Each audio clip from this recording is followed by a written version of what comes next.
مرګورو د پښتو ډرامه د خو نن سبا په هر کیر کې چې کومې مسئلې یا مشکلات دي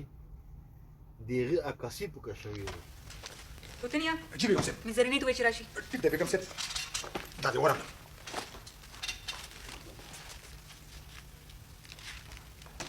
اخر ستا خزه ده ته دومره مرته نشې ویلې چې زما د مور او د پلار عزت کوه. نموري تاتي سيفيلي دي سر وای ته خو داسې خبره کې چا سره خبر نه پلار دله څوکیدار کو ما نه نوکره جوړه کړه. یا خدایا سر مې بیا دروند شو کنه. موري ته پارام کینا کنه څنګه په آرام کینم ستا د خزه د لاس په زما مرش شو.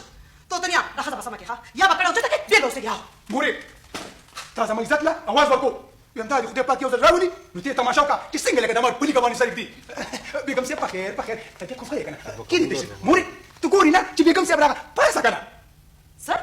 زه پاسم او دا اوس د سوي او دا اوس سوي لګیا. یاره موري یم دغه پکا پنګ پوي پاسه کنه اے تو دنیا کوټه ته لاشه پالنګ روباسا چې بیگم سره تشریف کې دي ښا ستاسو ټول ماسه اسمان ته کتلې دي دا په خپل ټیک شي او مال په درو ورځو کې دنه نوی کالج جوړه اینه خبر نه وي